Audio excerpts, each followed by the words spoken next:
All right, man. Appreciate everybody for checking in. Make sure you hit that subscribe button, bell icon button. Be back. Mercy Sports Talking in the building. Appreciate everybody who will tune in live. Make sure you hit the thumbs up button when you step in the building. Everybody watch the replay. I appreciate you guys too, man. Y'all just as important. But let's get to it. Let's talk about preview for the Lions Week 2 matchup with the Green Bay Packers. And I think it's going to be a good game. I think we in a must win now mode.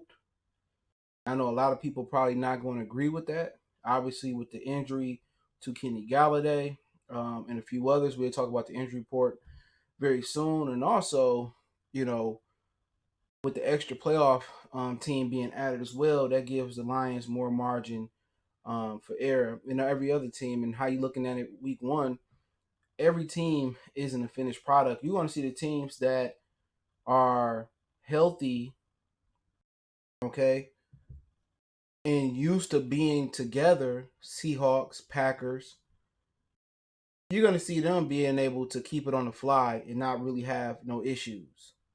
All right. Teams that got a little bit more free agency, dealing with some injuries, dealing with some rookie quarterbacks. Therefore, they're going to start off slow. But remember, it's a marathon and it's not a sprint. People got to understand that. It's a marathon and it's not a sprint. But let's talk about the injury reports first, and I'll get into that shortly. So let me pull up the injury reports for both teams.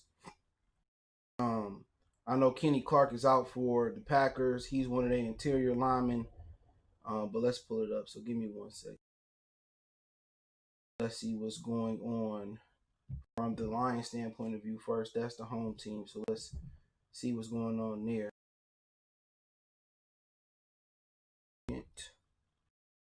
So all right, so Hunter Bryan, he will be out Sunday. I don't really see that being I don't see that being an issue come Sunday because they didn't even utilize old boy neither. Jesse Jesse James last week. I didn't notice. Joe Dowd is out. It was some talk that he could go on IR, but it was bad information. So he out with a groin injury. So I expect to see Logan Stenberg step in there. They promoted Kenny Wiggins up to the practice squad. From the practice squad up. Kenny Galladay is out. Desmond Trufant is out. You will see Jeff Okuda tomorrow. Daryl Roberts, he questionable. Big V, he questionable. And I also heard that Nick Williams was out, so they got him listed as questionable. But I heard Nick Williams was out, so not sure. The Packers, Montavious Adams is a D lineman. He is questionable. Oren Burkins, I don't know what the asterisks say, but I don't know. Kenny Clark is out. Josiah Duranga, their tight end, he questionable. Raven Green, their safety is questionable. Elton Jenkins, he got one of those funny asterisks. I don't know what that means. Lucas Patrick, guard for the Packers, questionable, and the following are out: Randy Ramsey, Equanimus St. Brown, and Lane Taylor. So linebacker, receiver, guard.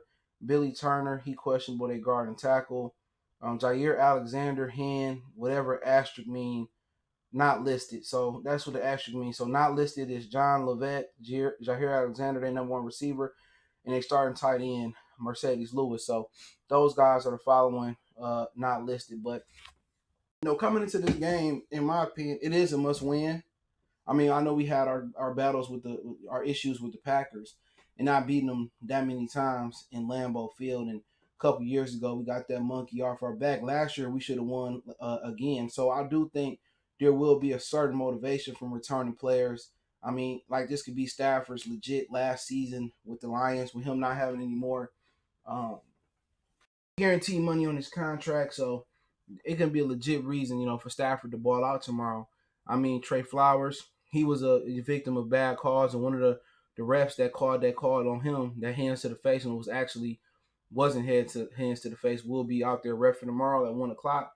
So when you look at it, we take a look. Trey Flowers, Matthew Stafford, not Marvin Hall, but Marvin Jones and T.J. Hawkinson, Taylor Decker, Frank Ragnow, Kerryon Johnson.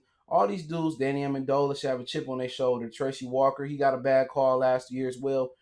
These dudes should be motivated tomorrow. If the Lions care for Patricia or they have any self-pride and self-dignity, everybody that was there last year that experienced that bad reffing should come out there with fire tomorrow. I'm expecting that intangible that come in tomorrow. You know what I'm saying? Last week, y'all got to have even players that wasn't here last week, they got to have a chip on their shoulder. You know what I'm saying? Notification don't, yeah. They do me like that. Shout out to One Pride Nation. Y'all check his channel out. You got to have that chip on your shoulder after, especially DeAndre Swift, especially the players last week that, that was part not Daryl Roberts, but Tony McCray, excuse me. A lot of these dudes that wasn't here for Green Bay. They better have a chip coming on their shoulder coming in from week 1 to week 2. So this is not only a rivalry game, this is a revenge game. This is a true revenge game for the Lions because they have to sit here and say, you know what? We should have won both games last year versus Green Bay. We should have won. I think it was a primetime game. They played the Packers. Was it Sunday or Monday night? We got robbed, and everybody that has a platform on ESPN and Fox, they turned a blind eye. They said SOL. Oh, they should have scored touchdowns instead of kicking field goals. That's true, and that's how they gonna do. When the media preordains a guy like Aaron Rodgers, he can do no wrong. He can take his dick out and piss in Shannon Sharp's face, and Shannon Sharp is gonna drink it and say, "I love golden showers." That's just the type of thing it is. When you get to the media, there's no objectivity. Okay, it's either you on one side of the fence or you on the other side of the fence. Or I hate Aaron Rodgers or I love Aaron Rodgers. It's no being in the middle. I respect Aaron Rodgers as a football player, but all this drenching us in the media with rants about how great he is and he made a great throw. Like at the end of the day, I get Tom Brady and Peyton Manning getting those blessings while they're here or getting those roses while they're here. But Aaron Rodgers has won one fucking Super Bowl. Okay? And then we make it with his organization and help him out. We could say the same thing about Matthew Stafford. We could say the same thing about a lot of quarterbacks. We could say the same thing about like 98% of black quarterbacks that played in the National Football League didn't get the help from the organization. You know what I'm saying? Look at Michael Vick. All those years he sat in Atlanta. How many big time receivers he had? He had a young Roddy Wright, Algie Crumpler at tight end. What do you really have? We can make a case, keep going on and on. Russell Wilson is making, lemonade with apples. No real offensive line. Some of the receivers are pretty good, but that's kind of been the narrative. For Aaron Rodgers, it's a sympathy card. It's an excuse. And when you say, Matthew Stafford has been a victim of circumstance by the Detroit Lions organization, people want to throw that out. I mean, you can say the same thing about Marvin Lewis. Where's people giving Marvin Lewis his credit from the Bengals? He left the Bengals 2 years ago or 2 seasons ago. Now look at the Bengals. They was a consistent. They were a consistent playoff team. They might not advance in the playoffs, but they was there. They went from a consistent playoff team under Marvin Lewis to a team that's contending for the number 1 pick again this year. Where's people saying, hey man, Marvin Lewis wasn't that bad? No, you don't get that. Just cool and Vine salute. He said Detroit versus the Reds. It's definitely gonna be that tomorrow. But that's what we talking about. Aaron Rodgers is getting the benefit of the doubt, and he's a talented quarterback. Don't get me wrong, but then again, it's a lot of built-in excuses for why he don't have a second ring. But when you look at the Packers team this year, you look out there and you say, you got Davante Adams. I think he a top 8 receiver. I mean, you can easily put him in the top 5, I believe. Because think about it. Davante Adams is one receiver. Who you else trying to stop other than Aaron Jones? All right, Rodgers don't lose his legs that much no more because he made a China glass. So you look at Davante Adams, it's him versus every type of coverage every week, and he still catch balls and get touchdowns. You know what I'm saying? Seattle had one job to do was stop, Davante Adams last year in the playoffs, and they couldn't do it. I think he one of those players that you got to give his flowers to. He one of the best football players and receivers in the game right now. You want to say Hopkins, you want to say Thomas, you want to say Tyreek Hill. Tyreek Hill, not to disrespect him, but Tyreek Hill benefits from a multitude of weapons. He don't really see. If you roll coverage to him or you double him and bracket him, come on. Then you got Travis Kelce who can beat you. Then you got, who else you got? McCole Harmon who can beat you. You got Sammy Watkins who can beat you. Now you got the kid out of LSU, Clyde here, Alec, whatever his name is, Edwards, excuse me, he could beat you. So when you look at Devontae Adams, he don't have a Mike Evans or Chris Godwin on the opposite side of him. He don't have a Travis Kelce at tight end. It's just him. It's just him versus everybody else in Rodgers. And they able to beat coverage, however they beat it, put them in motion, stack them, however they do it. They're able to beat coverage every week. That's just one game breaker. You know what I'm saying? If you stop the run and you can cover Aaron Jones out the backfield, and if you can, double, triple Devontae Adams, you figure who else gonna beat you? Well, Devontae Adams and Aaron Jones still somehow try to beat you. So those are the two vocal points when you coming in, when you coming in, Said said we need to shut down Adams. It ain't that easy though. You know what I'm saying? It ain't that easy where if it was that easy where we need to shut down Adams, you know what I'm saying? I'm thinking the Seahawks would have did it. I'm thinking, the Minnesota Vikings would have did it last week. Mike Zimmer's a good defensive mind. It just ain't that simple because there are certain ways to take away coverage. There's certain ways to isolate a receiver like him. If you're able to put him in motion, you're able to stack him where you can't bump him off the line, you're able to put him in the slot. It's ways if they go high low, one guy covering them underneath, one guy coming off the top, you can put him in a drag. You can put him in a screen game, you can put him in a shallow crossing route. You can run a post corner. It's just a lot of ways that you can get the most out of him because he's a tremendous route runner. You know what I'm saying? So it's easier said than done, and it would be easier if the Green Bay Packers didn't have a running game. Aaron Jones is a tremendous running back in this league right now. Not only he's tremendous running the ball, he can get out the pocket. Excuse me, he can catch the ball out the backfield. Excuse me. So when you look at it that way, Green Bay is a little bit more complex than people give him credit for. But coming into the game, what I would say give attention to Devontae Adams, and then we got to stuff the run. I think that's our biggest thing right there because Rodgers is not a big threat to run with the ball anymore. He good at containing, at keeping he good at extending plays. So, 1, 2, 3 things you want to do on the defensive side tomorrow.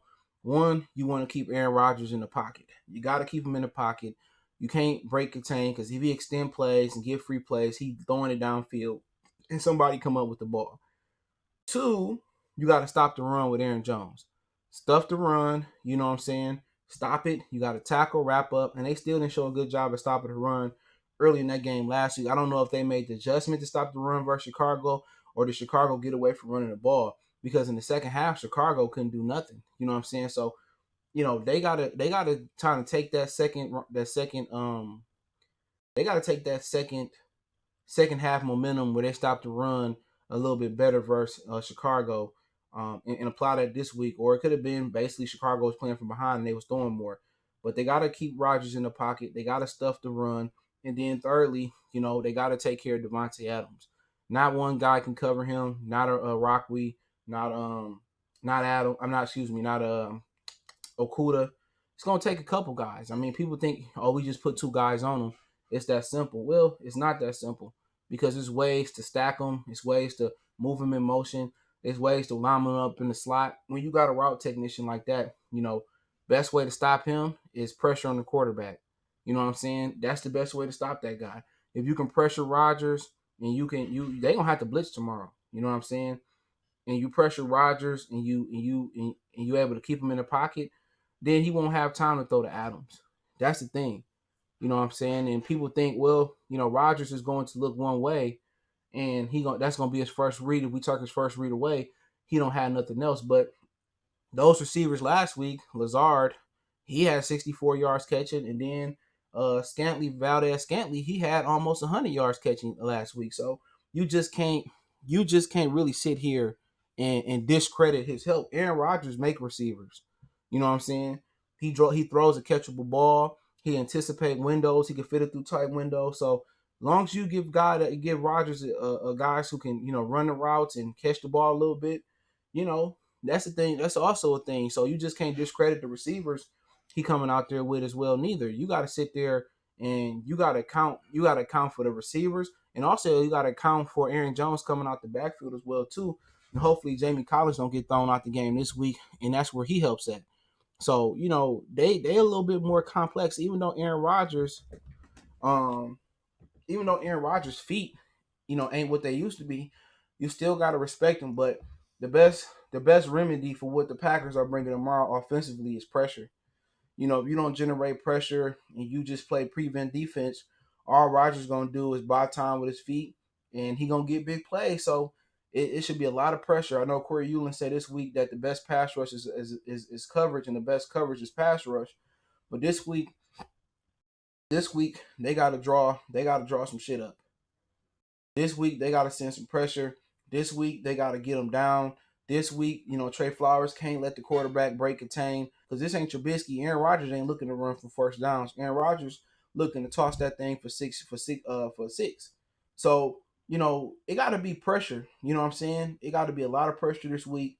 We just can't count on four guys to bring it. We gotta stunt. Looping. We gotta bring the linebackers, bring the safeties.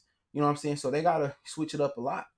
You can't just let Rodgers sit here, and sit in the pocket. This is a different year. You think Rodgers ain't made the adjustments where he picked up on what Patricia did last year? You can make some of that what they did last year, but they got to get pressure this year. You know, and these one of these weeks where Deshaun Hand, who didn't play in it last year, we gonna need him in that three technique. We gonna need him to get upfield and get some pressure. You know what I'm saying? We gonna need, who else we got out there? Trey Flowers to get some pressure. We gonna need the Okoro brothers. We gonna need a lot of pressure. We gonna need Jared Davis to shoot the gap. And that's the best remedy for what we dealing with tomorrow. The best remedy we dealing with is pressure. Pressure, pressure, pressure. Our coverage is a little bit wounded on the back end. No Trufant, no Coleman. Pressure. Pressure, pressure, pressure. I mean, at the end of the day, if you sit there and you play prevent defense and Rodgers just chop you up down the field, we run a slow def, quick def, whichever one you want. Do you want a slow def where he chop you up the field and he win 35-17? You know what I'm saying? Or do you want to take some chances? You got to take some chances. Pressure, and people say, oh, Rodgers this and that versus the pressure. That's when you come disguise it. Once you hit a quarterback a few times, then he started to get happy feet.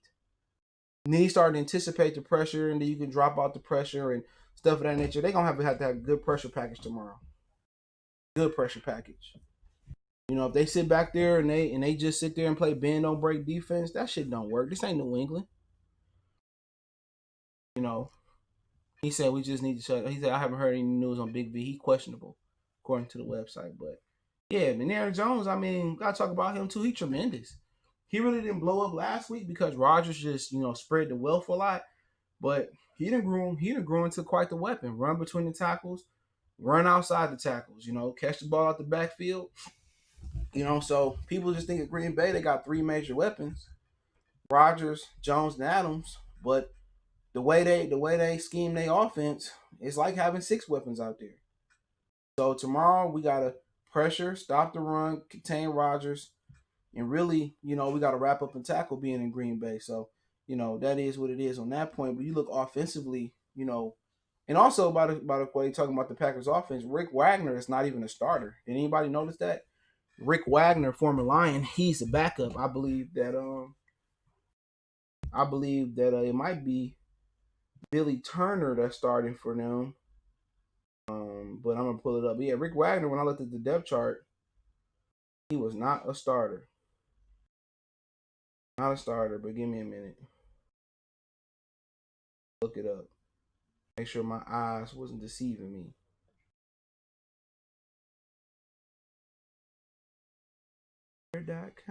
Packers. Like, where did I get the name Packers from? Seriously. Who said we gonna be the Green Gate Packers? Let's go out there and pack up. Who said that? Yeah, Billy Turner starting over Rick Wagner. Yep, Billy Turner. So Rick Wagner is not even a starter over there. So the Packers already been. That's crazy, man. He already been benched. Trash. Utter trash, Rick Wagner. Thought it was just being in Detroit, but let's carry on. Looking at the office tomorrow, no Galladay. I'm wondering if Galladay is showing up to the facility. What if do we got COVID or something of that nature? Or hamstrings could be tricky. I mean, he can say whatever he want to say.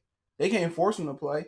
If his hamstring hurt until he get paid. I mean, at the end of the day, we haven't heard nothing about his contract. We heard at one point, oh, they getting close to paying Rick Wagner. They getting close. I mean, close to paying Kenny Galladay. They getting close, and we never got a contract. And all of a sudden, his hamstring come up hurting. Is he secretly holding out, or has he really got a hamstring issue? Either way, I'll support him because they had no issue playing Taylor Decker, and obviously Taylor Decker contract is kind of written a certain type of way where they got an out from him, but not having Kenny Galladay changes the game plan. Like we said last week, we had Kenny Galladay, we probably win that game running away last week because Fuller can't hold Kenny Galladay. And neither could Jair Alexander. But when you don't have a Galladay, now everybody else becomes ordinary. Amendola in the slot, Marvin Jones outside. He not as spry or quick as he used to be. Now you got Quintez Cephas out there. And the good thing about Cephas is he get a lot of experience out there. But then again, you lack the one explosive weapon you had. Galladay was the one young and spry explosive weapon you had out there. So now everybody, they can hone in on everybody they want to hone in on. So we can give everybody equal attention now.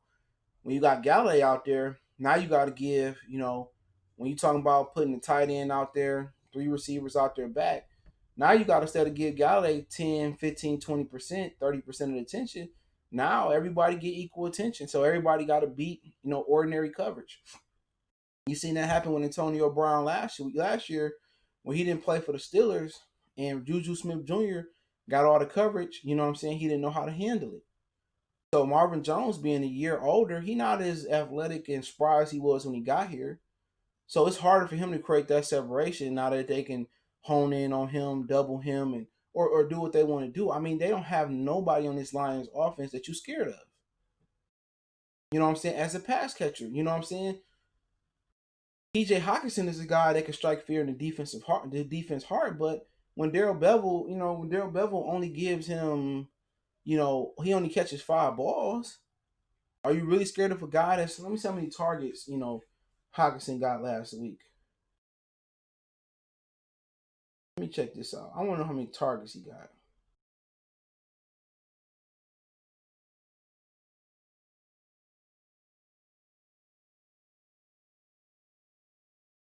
How many targets he got?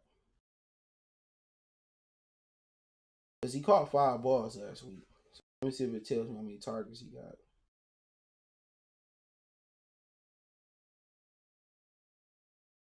It does not. So go to ESPN. Because it shouldn't be no way he shouldn't have had like 20 targets last week. Seriously. It shouldn't be no way.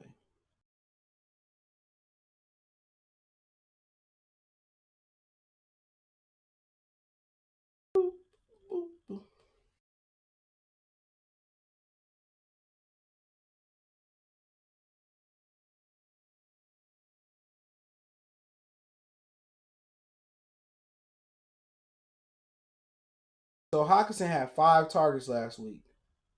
I mean, let me read these targets out. Thank you, Marcus. He had 5 targets. Cephas had 10 targets. Jones had 8 targets. Amendola had 7 targets. Adrian Peterson had 3 targets. Swift had 5 targets. Hall had 2 targets. And Agnew had 1 target. So, do we see anything wrong with that? I see a lot wrong with that. Why Cephas got more targets than Hawkinson? And Hawkinson had a great matchup last week. They trying to spread the wealth out.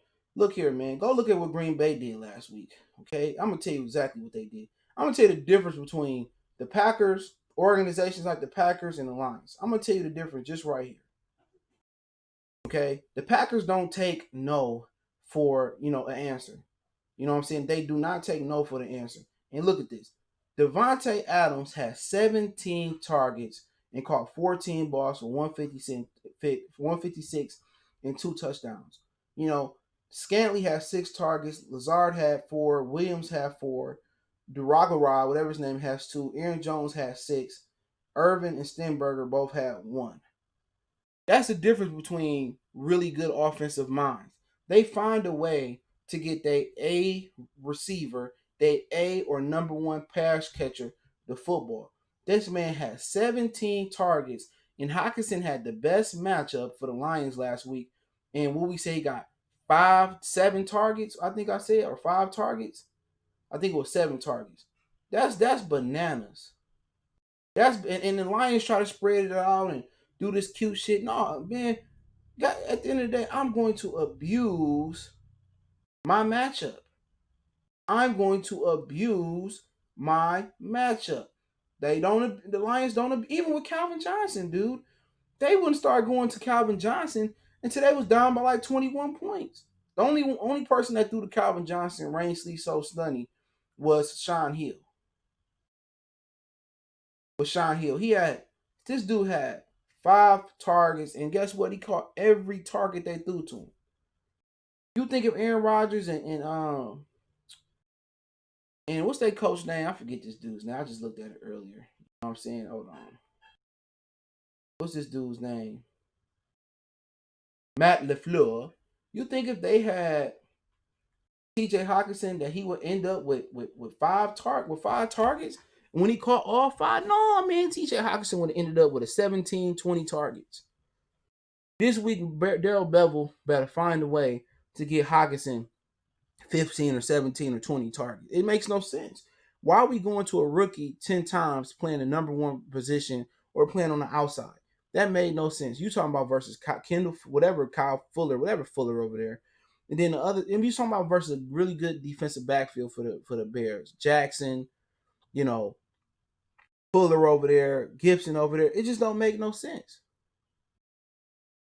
You have to abuse a good match. And tomorrow will be a great time for the Lions.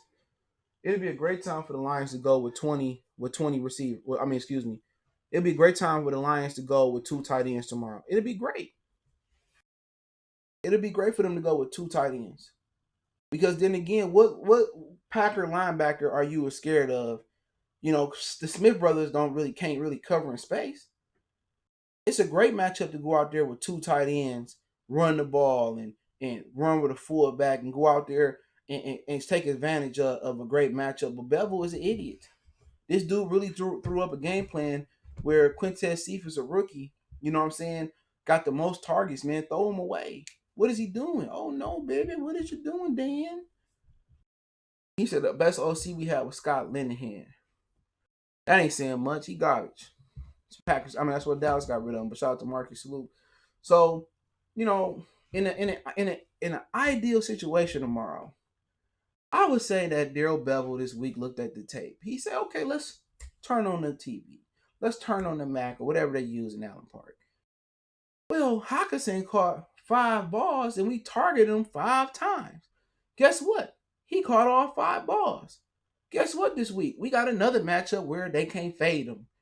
I can line him up in the slot. I can line him up in the backfield. I can line him up at tight end. I can line him up and they can't deal with him. He's physically stronger. He quicker. He faster this year. Let's draw up our game plan around Hockenson. So if they start paying attention to Hockenson in the middle of the field, now Amendola, instead of catching whatever he caught last week, his rate go up. And if they start sinking in on the insides and Amendola and Hockenson, now that frees Marvin Jones and Hall and Quintez Cephas on the outside to get a lot of best matchups. This is common sense. It's common sense. And then guess what? If you get Galladay back, guess what? Now you got an unguardable tight end. Because if they roll coverage to the middle of the field with Amendola and Hockenson, now what you gonna do with Galladay? And then don't forget, everybody want to talk about the drop. And the Lions, Logan said the Lions led the league with drops, right? I'm pretty sure, but they had 5 drops. I seen Jerry Jeudy drop the ball twice on Monday night. Okay, I saw Jerry Jeudy drop it twice. Anybody watch Monday Night Football? And Jerry Jeudy dropped it twice, but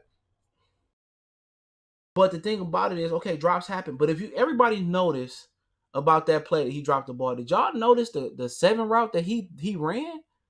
Go back and watch DeAndre Swift run that route. When I actually calmed down from cussing out everybody and the dogs being scared because I'm yelling at the TV when he dropped the ball, I noticed that he ran a beautiful corner route. He came out the backfield. Whoever the linebacker was, might have been Trevathan. He chopped his feet. He got the linebacker to freeze. He outran the coverage because they had to be in zone. I don't know what they was in. He ran a 7 route to the pylon, and then he just dropped the ball. But the route was beautiful. So once they start to hone in on what Hockenson and Amendola doing, now you could run that wheel. You can run a wheel. You can run that 7 route. You can really abuse DeAndre Swift out the backfield. Texas circle option route. So right then and there, you don't really have to have success on the outside to begin with. Now what you can do is use your 2 white boys, Amendola and Hockenson, and also Jesse James to control the middle of the field. And then what we can start doing is we can start getting, DeAndre Swift in a short intermediate game and passing to him, and now he can catch you to make somebody miss. So what you actually doing is what they done in New England. What they did in New England was they controlled the middle of the field with Julian Edelman, and Gronkowski, and then it created opportunities down the field, But also they got to run the ball tomorrow. And when you talk about running the ball, that makes it easier on everybody being out there. So when coverage start putting 8 or 9 in the box, then you start to get a lot of one-on-one coverage single high. So what they can do tomorrow is this. If they want to see what's left with Kerryon Johnson, they got to pick a running back to get in the rhythm. All right. It either got to be Peterson tomorrow or Kerryon Johnson. All right. What you can't do is you can't mix it up and say, all right, this drive we're going to do Peterson. This drive we're going to do Johnson. First down we're going to do Peterson. Second time down we going to do Johnson. You can't do it because these are 2 running backs that have to get in the rhythm. You're already a dome team with a dome mentality. What I mean by that, they want to air it out, be sexy, be fly, go down the field. The Lions have to say, look here. We want to kick your ass in the trenches, and we want to impose our will on you. Pick a back to go with. If you feel Kerryon Johnson is the guy, put him in there behind the fullback and let's go. If you feel Peterson is the guy, put him in there behind the fullback and let's go. All right, DeAndre Swift can be the 3rd down or the passing down back. But tomorrow, they cannot interchange the running backs like that. They have to keep going with a back. What I noticed about Kerryon Johnson in Auburn before he even played the game was he was a guy that got better as the game goes on. 3rd quarter, 4th quarter, defense started to wear down. He starts to tear up. He is a workhorse running back. He needs his carries. And people say, well, what if he get injured? If was a 5th, we all be drunk. Okay? So you have to sit here and you have to feel. If he get injured, it just opens up opportunities for Bo come back. When Ty get out there. And with Peterson, you still got Peterson and DeAndre Swift. So if he go out there and get injured, then it is what it is. He's just not a National Football League player. Okay, that's the difference. You have to pick a back and you got to let him get into a groove. So if you want Peterson to be the back tomorrow, you want him to get into a groove, I don't give a fuck. You want Swift to get into and get him into a groove, I really don't care. If you want Kerryon to be that guy, pick a back to be the horse tomorrow. Let one of those horses get into a groove. Adrian Peterson, he does better once as the game goes on. Hand him the ball, keep handing it to him. He gets into a rhythm. Peterson has never been one of those backs where you run the ball with him on 1st down, switch him out. No, Peterson needs to keep going and running the ball and Kerryon the same type of running back. One of the reasons Kerryon hasn't succeeded because the Lions run better with a fullback, and also they never commit to the run behind him. They go 1 or 2 yards, they're ready to throw it and air it out. They have to commit to the run. And the fullback was the real MVP last week with Adrian Peterson had we won that game. So that's what I'm thinking. They got to come outside. They got to come outside tomorrow in Lambeau and shove it down their throats. You know what I'm saying? Who would you rather have, Martin Mayhew or Bob Quinn? They both suck equally. You know what I'm saying? Mayhew had better picks, Stafford and Dominican Sue, because he picked higher. That's the only difference. His best draft was when Brian Sanders came in from the Broncos organization, but Mayhew didn't believe in picking DB. So one thing we know, Mayhew wouldn't have picked no DB in the 1st round. You know what I'm saying? He on the top 3. He played DB too. But I mean, it's a wash. He had a good coach and he just messed it up. So time to play fantasy football. He says, I agree, football smart. 1991, Max Stank. He said that who Stafford felt comfortable throwing to. We always want pride yell at the TV as Detroit Lions fans. Yeah, but moving on, for tomorrow, we haven't talked about stat. I want to talk about the line. Smith brothers, it's another challenge. It's different than last week. We can slide protection and we can do things to take away Khalil Mack. It was no Robert Quinn last year. So this year, with this game, we got two Smith brothers and they didn't make too much noise last week versus Minnesota. And what Minnesota's been doing, they've been improving their line by year. Okay. They took a few offensive linemen. I think they're starting to become better. But I think what people see is it's more tape on Preston Smith as Darius Smith. And also with no Kenny Clark, and I don't even know who their middle linebacker is. The Vikings should have ran the ball a lot better, but they got behind. So the Lions should have some success running north and south, and that's how you get those aggressive defensive ends or those outside linebackers. You gotta really go at those dudes and slam it down their throat. You know what I'm saying? And tomorrow it should be a smash mouth football game. You got Stenberger. He a nasty guard. Jonah Jackson did really well last week.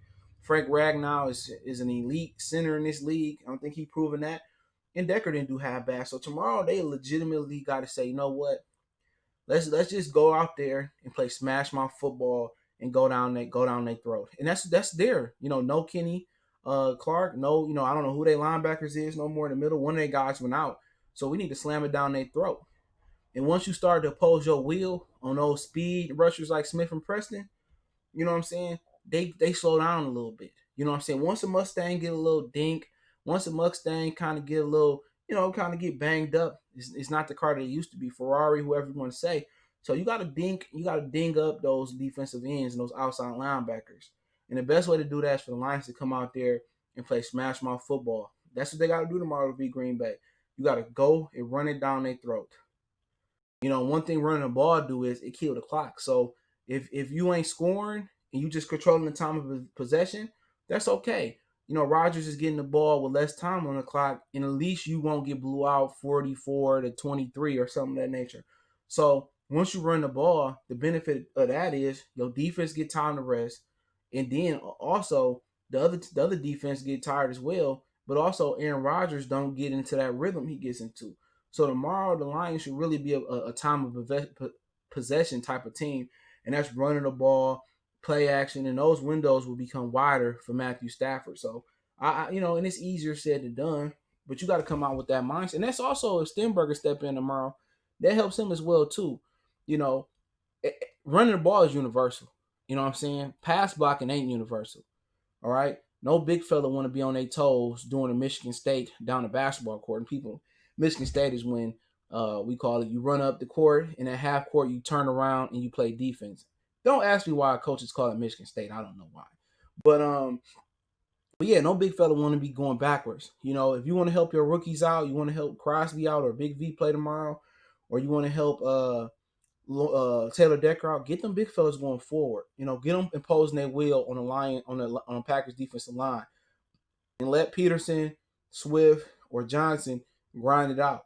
And before you know it, you probably gonna if you have success, you're gonna have the ball half the quarter, and all Stafford got to do is make a few throws, and you in the end zone. So, talking about Stafford tomorrow, this is a meaningful game. This could be the last time he at Lambeau Field playing against the Green Bay Packers if things don't go the way we anticipate this season. And I think he really want to get at Aaron Rodgers. I think he do.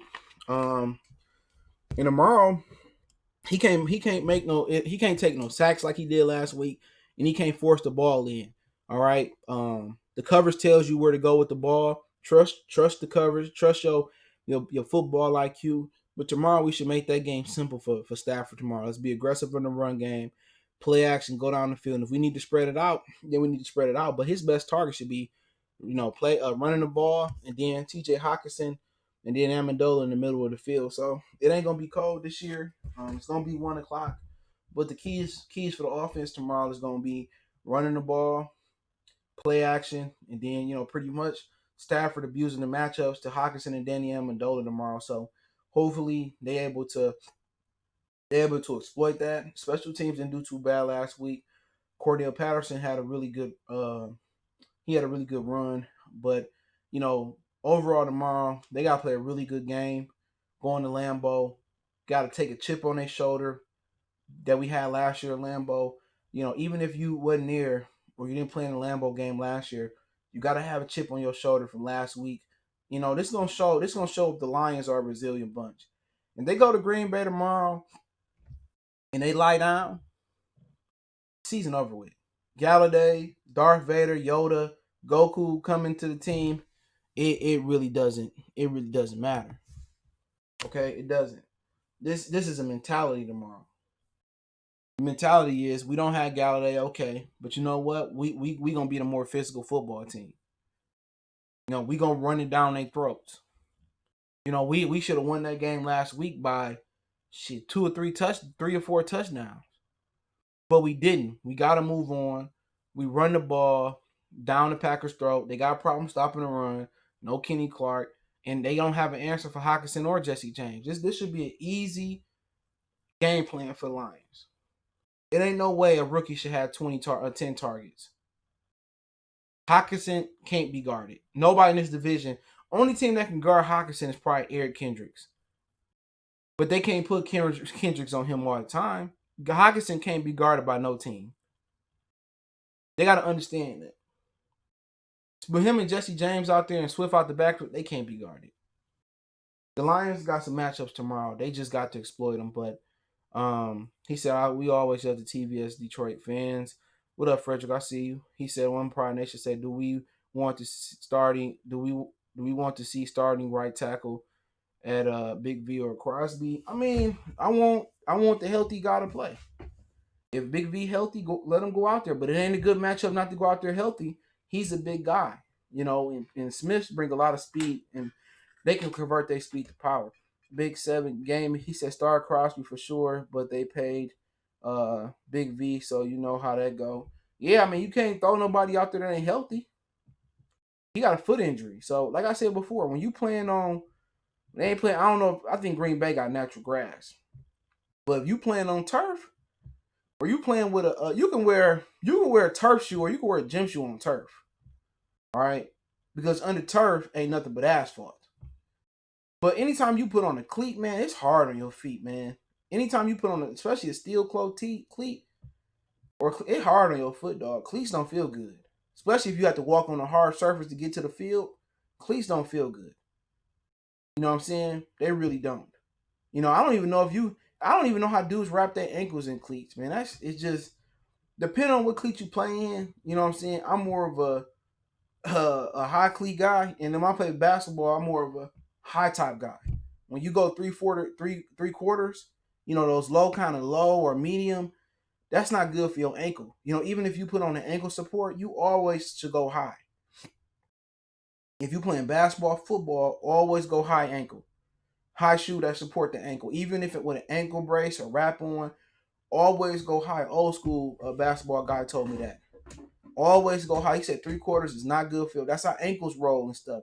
So you want the maximum support for your ankle. So always go high top. Young football players, high top. Young basketball players, high top. Don't go 3 quarters.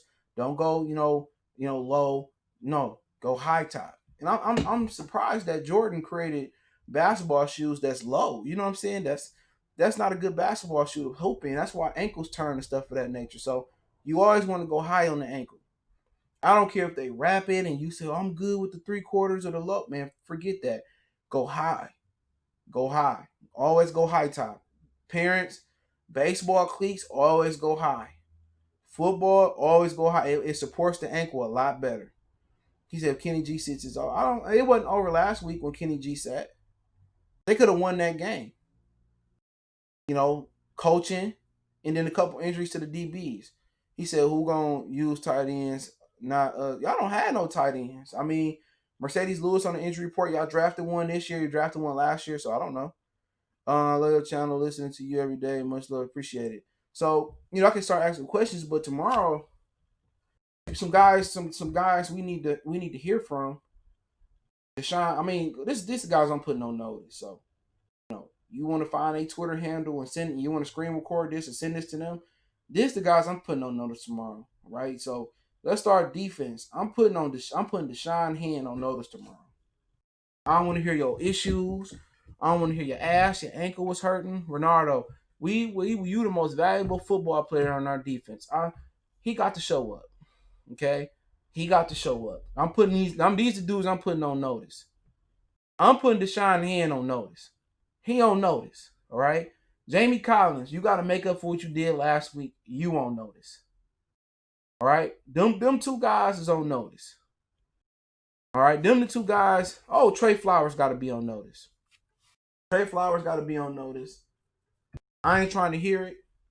Last week, you look old and slow. You look old and slow.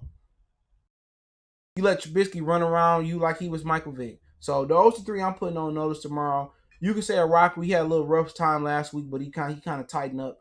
But those three guys, man. Hand, Trey Flowers, and Jamie Collins. And also I'm putting Matt Patricia on notice, but I'll get there in a minute.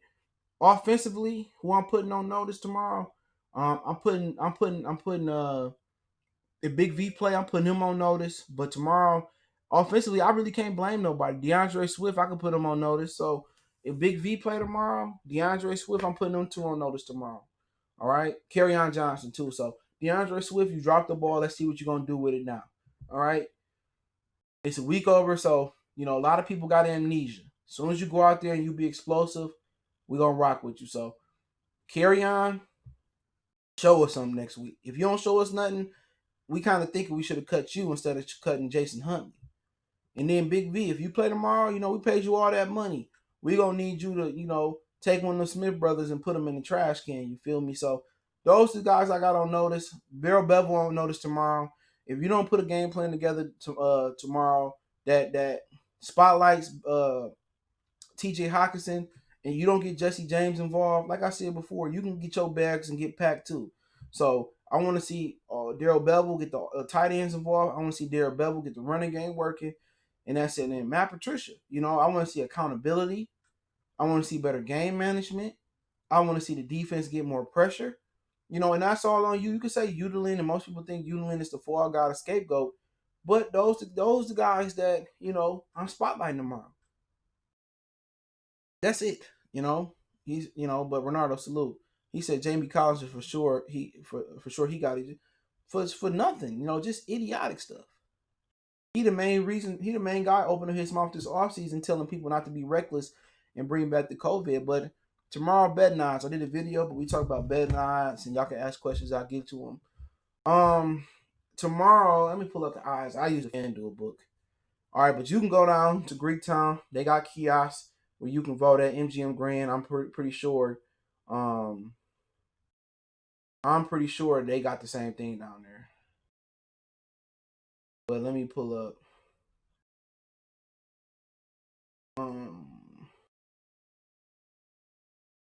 I'm getting tired of Google Chrome, man. Google Chrome is not that good no more. What you guys do? I'm using FanDuel book.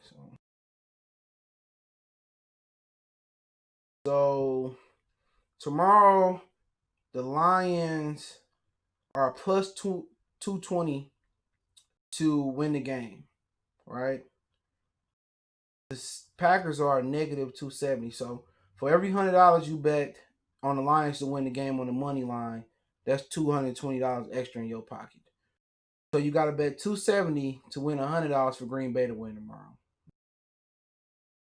The Lions are plus 6 versus spread. So it didn't move since earlier. So if the Lions win or lose by less than 6, the line is negative 110. So you got to bet $110 to win 100. If the Packers, who win by more than 7, or the Packers lose by less than 6, then, or if they win by more than 6, then negative 110. You got to bet 110 to win 100. To me, unless you feeling like one of these teams are a sure thing, suck a bet. Over and under. Another sucker bet. -115 for the over, -105 for the under. So $100, you gotta bet $115 to win 100 on the over. Under, you gotta bet 105 to win 100. Okay. So odds fire say the spread 12% that the Lions cover the spread, 88% that the Packers cover the spread. That's what you're getting at now. So if you believe the Lions gonna win, quick 100 will turn your money to 320. So it's a lot of sucker bets here. If you had to ask my opinion about the over under, I'll probably go over tomorrow. So I think that's the safest bet tomorrow. Over or you picking Green Bay or the Lions to cover the spread. They don't really bring no money. But hey, that is what it is. He said if the Lions use the fullback, I think the running game can be consistent. Yup, definitely agree. Matt Patricia on notice all year. They gotta stay consistent with. Yeah, they gotta stay consistent. You can use the fullback in a variety of formations. I mean, you can lose him in shotgun. You can use him. You got split. They don't use split backs no more. Full house, wildcat, a lot of different ways you can use the fullback, but he did a great job last year. Last week. So, fantasy. Talked a little bit about it earlier. I can ask some questions. I'll get to them. Fantasy, I gotta see it. You gotta love Rodgers. You gotta love Adams. You probably gotta love Jones. If you're looking for a value pick from Green Bay, probably one of those receivers, Lazard or Hayward. Or Scantley, if you're feeling one of them. The Packers defense, I think this might be a high scoring affair, possibly. At your own discretion. I would use the Packers defense on if I had to. But Stafford scares you because in garbage time or just in general, he can get hot. He done seen this Green Bay defense 1,000 times before, so that kind of scares you a little bit. And then you look at the Lions, you gotta love Hockenson. I think they gotta notice the tape. He does well. Stafford is always in play just because of the attempts. So Hockenson is probably my power play. I wouldn't trust that defense going to Lambeau this year. But Hockenson is my power play. Always gotta consider Stafford. And I think the value play here, it might be DeAndre Swift. I believe that'll be the value. I think he gonna get some balls thrown to him tomorrow. So he said, "Can you bet 50 on one team and win 100 on other break even or win 50?" It goes by 100. It goes by 100. So yeah, you can bet 50. No, if you bet 50, then it will be half the take. So if you put 100 on the Lions tomorrow, bring home 220. So if you bet 50 on them, they would bring home probably half of that. So what would that be? 110. So that you could probably, if you bet 50, you could bring home 110 if you bet the Lions to win tomorrow based on FanDuel. So yeah, you can bet 50, you can bet 80, you could bet. It just goes by the 100. That's how the odds go. They go by the 100. So if you wanted to bet 50, you wanted to bet 30, you wanted to bet 80, you know what I'm saying? If you wanted to bet 300-400, you want to turn 300 or 400 into 8 something, you can do that. You go right downtown and do it now. Now the FanDuel book, for some reason, it is not available in Michigan right now. So I got to call and ask to see why not. So, but yeah, he said, yeah, I see more I formation than pistol for sure. The Lions just got to come out there. They got to be angry. But the thing is, there's questions if people like to play for Patricia, and it's crazy because Patricia has survived in Detroit for 3 seasons now, almost going on 3 seasons, and you got to ask yourself. You really got to ask yourself, why is he still here? You got multiple players saying that they don't like to play for this guy. Okay. People don't like him. He doesn't win. His defenses are trash. So why is he here? I didn't like the hiring at all. I didn't think the defense was the problem. I thought Terrell Austin should have been able to retain his job.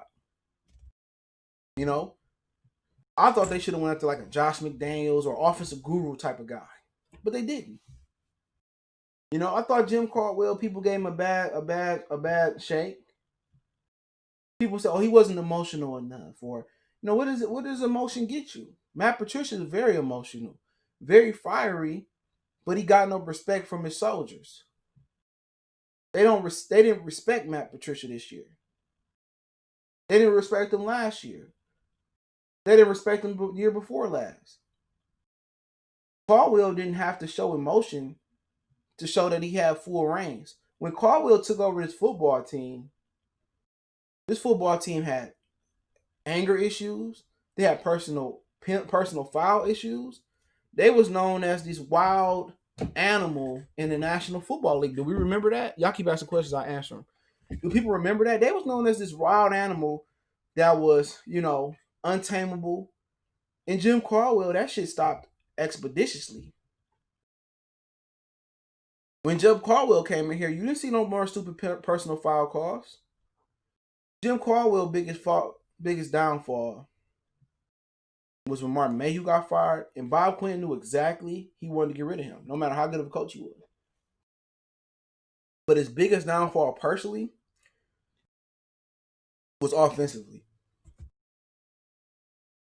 They knew Joe Lombardi was trash. He was trash. So had he took over for Joe Lombardi, or had he got an offensive coordinator that would have been consistent, we're not sitting here talking about a Stafford, a credible quarterback. We talking about Stafford at least got one playoff win. You know what I'm saying? Had he had an organization, him and Mayhew been competent and said, you know what? We didn't extend Nick Fairley to a fifth-year option. You can't pay Ndamukong Suh. Let's draft Aaron Donald instead of Eric Ebron.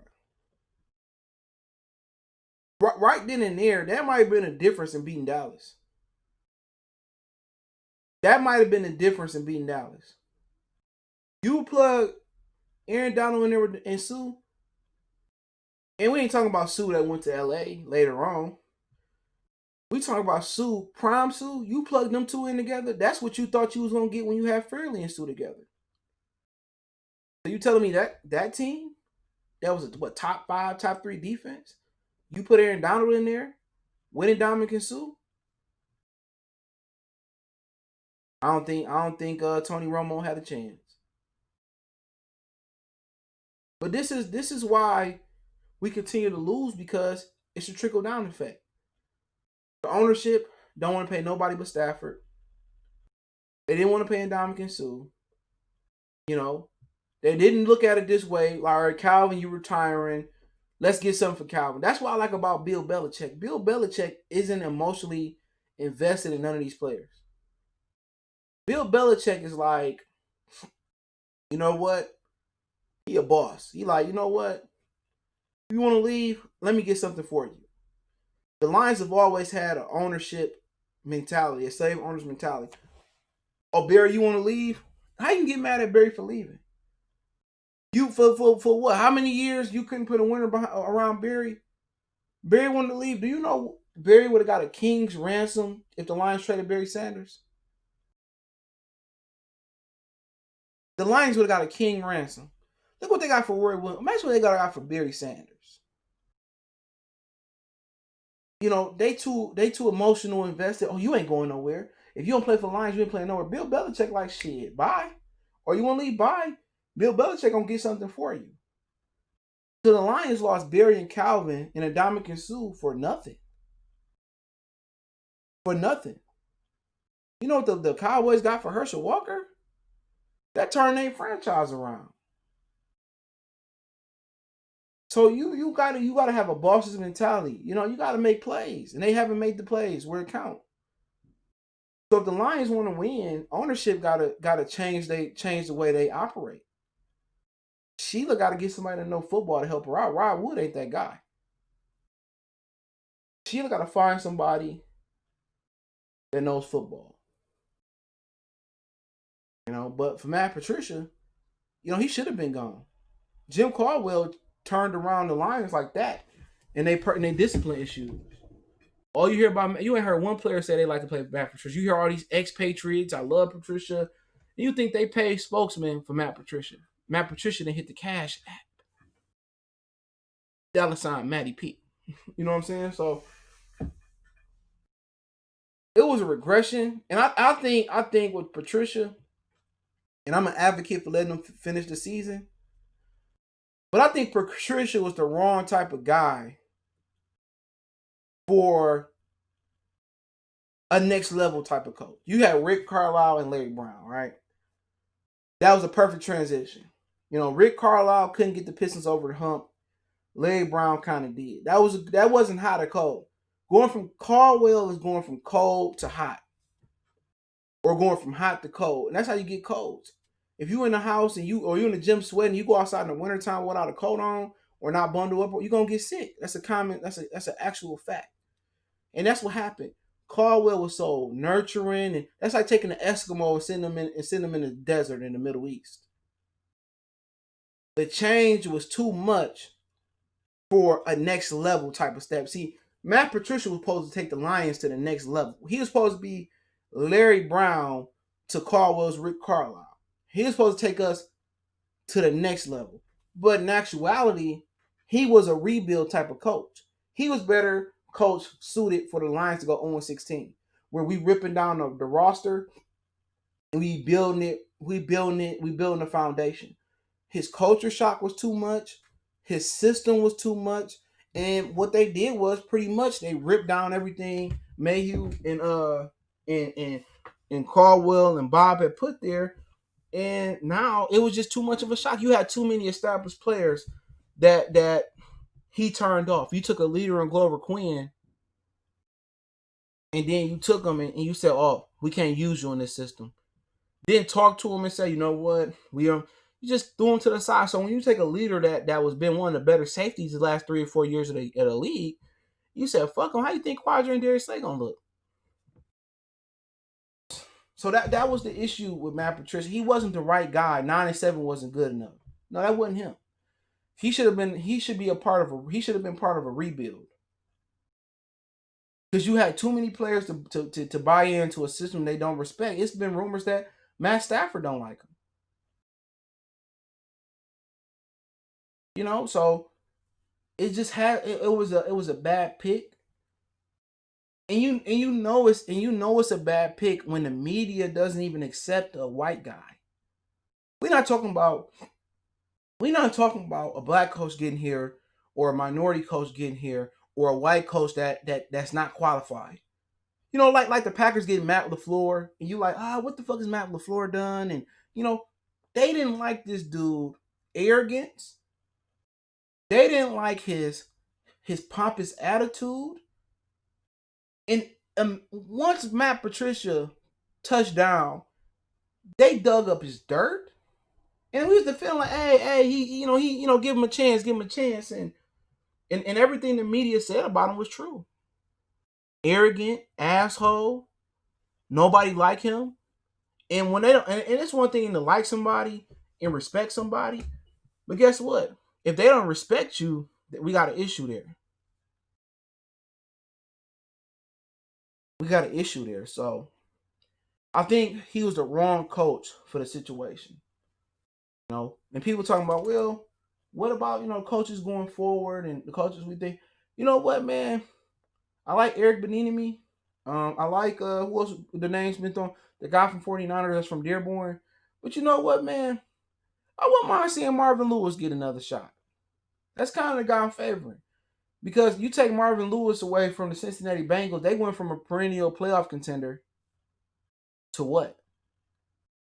They went to nothing, to contender for the first number 1 overall pick 2 years in a row now. We know one thing, he gonna play defense. We know one thing, he know how to scout defense. The reason Marvin Lewis got a bad rap was because the owner didn't want to pay no money. Honestly, man. He said, what kind of haul do you think we'd get for Kenny G? I think his value drops a bit because he got to get paid.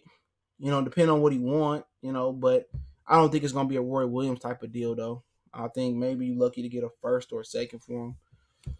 I mean, maybe you can do an Odell swap. Odell will love to put up video game numbers and lose. Tom, he says, do you think the Lions lose tomorrow? The Lions will magically give Gallaudet extension? No. I think they got it in their mind that they want to get him a set number. It's bigger than Bob Quinn. This is Sheila. I don't think this is an Emmitt Smith, Jerry Jones situation. I think they got it in their head that they don't want to pay him what he wants. So they should just move him. You know, Stafford on those two. I need him to outplay Rodgers. We see tomorrow. Without his number one target, it's all going to be about Hawkinson. He said, "What's up, man? I got this article for you to read about coaching change. Yeah, hit me up on Twitter or Instagram. All my links in the description, whatever way. Don't Instagram. I don't use it. Facebook and Twitter. The Sam in. You think Bill would take back Patricia once he gets fired because Patricia ain't got no job? He might. Tony, salute. We need a GM. I mean, we don't. I mean, it goes deeper than a GM. We need a football. We need a senior advisor. Come here, boy. Come on. He woke up from his doggy nap, Mason. How do you think Jeff gonna do tomorrow? I mean, we'll see. We'll see. I don't know. Hopefully, he do well. I'm not gonna lie to you and say I know he gonna do well. That's a tough. Rogers is a tough guy, especially if they don't get no pressure on him. That's a tough task. So we'll see. I'm pretty sure.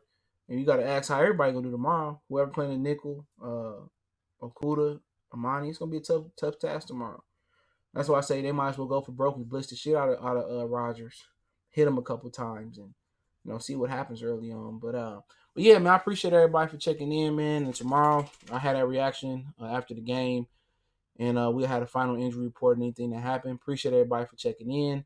Don't forget, Don Tia.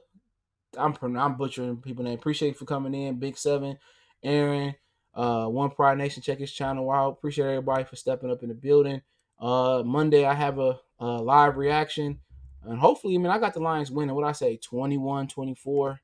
I think it's gonna be a little bit more high scoring than that now, but I think the Lions will pull it out because they gotta pull it out. If they don't have no choice to pull it out, if they don't pull it out, then I think now you start to hear people saying that time to fire Patricia. Then you go either Arizona, New Orleans 2 weeks before the bye, and then you talking about an Arizona team that just beat the 49ers, and then you talking about a New Orleans Saints team who just lost Michael Thomas to a high ankle sprain. So, like I said before, this can get ugly real quick. It can get ugly real quick. So the Lions got to win tomorrow. They really do. Hope they play more zone. They played a lot of zone last week. They played a tremendous amount of zone, James. Kadeem. They played a lot of zone last week. What happened was when they got injured, they resorted to man. But they played some zone. They blitzed more too. Fourth quarter, they resorted back to Patricia-ism. All right, what they did last year. But I appreciate it. Don't forget you can follow us on Facebook, Instagram, Twitter. Reach out anytime if you have a business question, call, response, or video quest. All my social media links in the description. Want to make a donation to the channel? Cash App is CJGood313. PayPal link in the description. Best way to donate is to share the video. Don't forget to check out my other channel for more sports, music, news, and entertainment right here on YouTube. Goodfellas Sports TV.